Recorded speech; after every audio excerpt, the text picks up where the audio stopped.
কোনো রকম mixture machine, শিলনোড়া বা হাত লাগানো ছাড়া সামান্য একটু পটের সাহায্যে আপনারা কি কখনো মশলা করে দেখেছেন?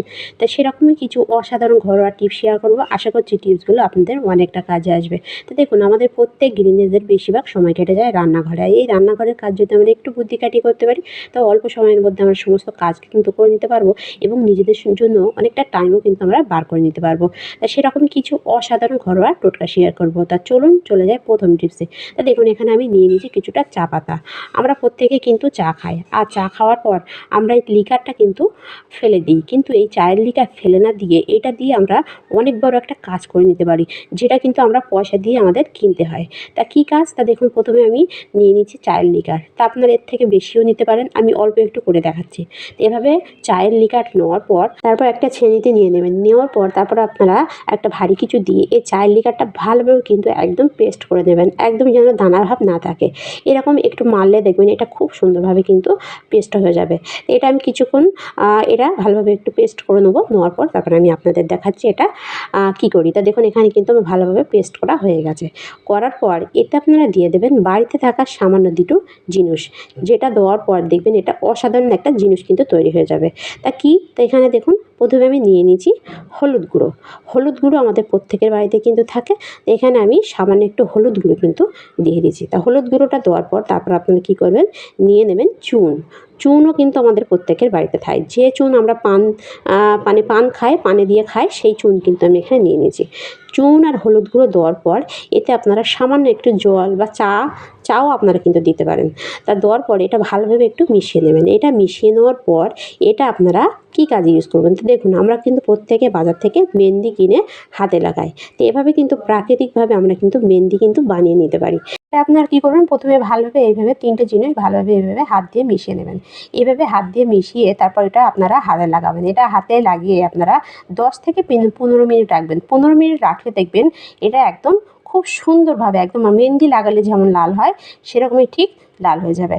আর এতে কিন্তু আপনাদের হাতের কোনো রকম কোনো রকম ক্ষতিও হবে না। তা দেখুন, এখানে কিন্তু আমি হাত দিয়ে লাগাতে লাগাতে দেখুন আমার আঙুলগুলো কিন্তু একদম লাল হয়ে যাচ্ছে। তো এইভাবে আপনারা 15 মিনিটের জন্য রেখে দেবেন। 15 মিনিট পরে তারপর আমি আপনাদের দেখাচ্ছি এটা কেমন লাল হয়। আর এখানে দেখুন, আমি হাত দিয়ে লাগিয়েছি, আমার আঙুলটা দেখুন কতটা লাল হয়ে গেছে, সঙ্গে সঙ্গে কিন্তু লাল হয়ে যাচ্ছে। তো এভাবে আপনারা অবশ্যই চায়ের লিকার ফেলে না দিয়ে কিন্তু মেহেন্দি করে হাতে ব্যবহার করতে পারেন। তারপর দেখুন, এখানে কিন্তু আমার 15 মিনিট হয়ে গেছে, আর এখানে দেখুন আমার হাতটা কতটা লাল হয়েছে। তো এভাবে আপনারা চায়ের লিকার দিয়ে মেহেন্দি কিন্তু বাড়িতেই বানিয়ে নিতে পারেন। এরপরে দেখুন, আমরা অনেকে দেখবেন এরকম ফাইল তেল কিন্তু বাজার থেকে নিয়ে আসি, কিন্তু একটা সমস্যা হয় কি, যখন আমরা ছোট একটা বোতলে ঢেলতে যাই দেখবেন অনেকটা কিন্তু পড়ে যায়। আমরা হয়তো ঠিক করে অনেকে ঢেলতে পারি না, অনেকে কিন্তু নতুন আছে তারা কিন্তু ঢেলতে পারে না।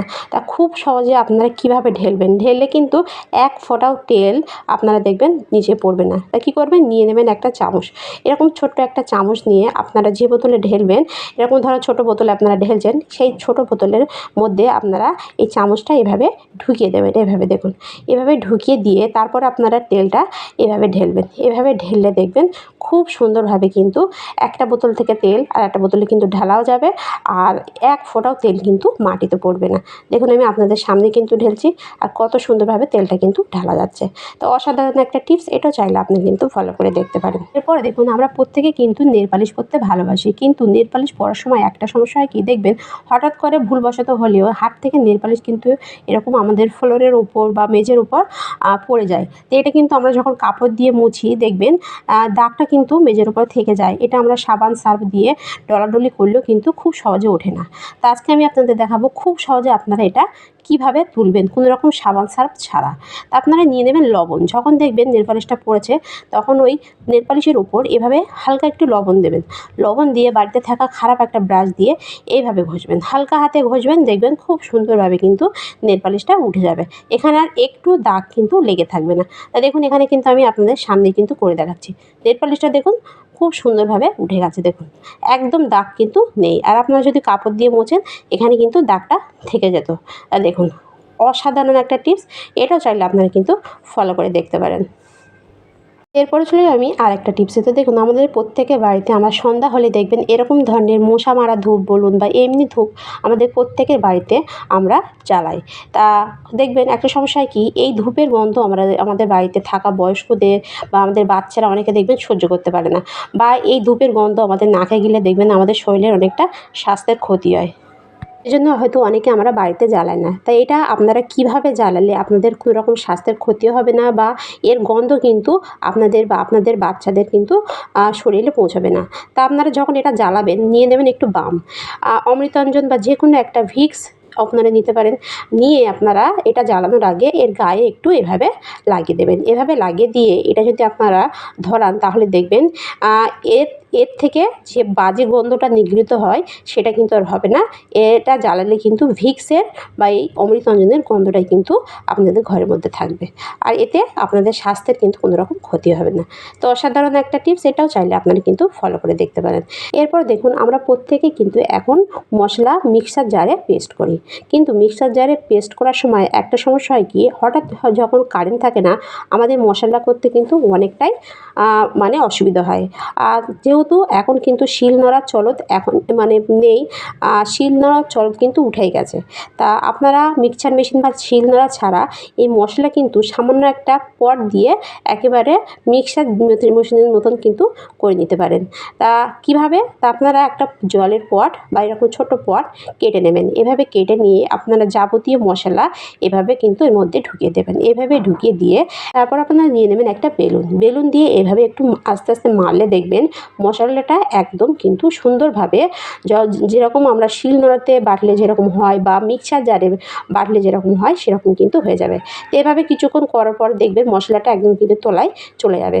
এরপরে আবার এতে আপনারা আবার নতুন করে আবার অল্প অল্প করে মশলা এভাবে দেবেন। এভাবে মারলে দেখবেন খুব সুন্দরভাবে মশলা কিন্তু পেস্ট হয়ে যাবে। অনেক সময় দেখবেন আমাদের বাড়ির ছেলেরা দেখবেন কাজের সূত্রে অনেক বাইরে থাকে, তাদেরও সেখানে হয়তো রান্না করে খেতে হয়। তারাও হয়তো সেখানে কিন্তু মিক্সচার মেশিন বলুন বা শিলনোড়া কিন্তু থাকে না। তারাও কিন্তু এই টিপসটা ফলো করতে পারে। তো এভাবে আপনারা একটু মারলে দেখবেন মশলাটা অনেকটাই কিন্তু পেস্ট হয়ে যাবে। এরপরে আবার আপনারা কিছুটা মশলা এভাবে দেবেন। এভাবে দিয়ে আবার এভাবে একটু মারবেন। মারলে দেখবেন মশলাটা খুব সুন্দরভাবে একদম কিন্তু মিক্সচার জারে পেস্ট করলে যেমন হয় সেরকম কিন্তু হয়ে যাবে। তো এটা আমি কিছুক্ষণ মানে এটা মেরে তারপর আমি আপনাদের দেখাচ্ছি এটা কেমন হয়। তো দেখুন অনেকটাই কিন্তু পেস্ট করা হয়ে গেছে, দেখুন কতটা পেস্ট হয়ে দেখাই যাচ্ছে দেখুন বাইরে থেকে। দেখুন এভাবে কিছুক্ষণ মারলে এটা কিন্তু একদম কিন্তু সুন্দরভাবে কিন্তু মশলাটা আমার রেডি হয়ে যাবে। তো এটা কিছুক্ষণ আমি মানে মেরে তারপরে মানে পেস্ট করে তারপর আমি আপনাদের দেখাচ্ছি এটা কেমন হয়। তারপরে দেখুন আমার মশলাটা প্রায় হয়ে গেছে। তা দেখুন এরপরে আমি আপনাদের ঢেলে দেখাচ্ছি। তো এইভাবে একটু টাইম লাগবে।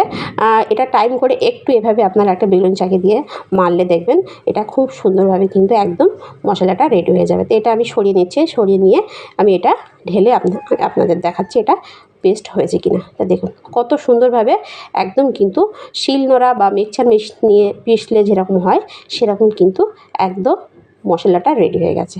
তো অসাধারণ একটা টিপস, এটাও চাইলে আপনারা কিন্তু ফলো করে দেখতে পারেন। তা ভিডিওটি এ পর্যন্ত ভালো লাগলে লাইক কমেন্ট শেয়ার করতে ভুলবেন না, আর সাবস্ক্রাইব করে অবশ্যই আমার পাশে থাকবেন। দেখা হবে নেক্সট ভিডিওয়ে। বাই।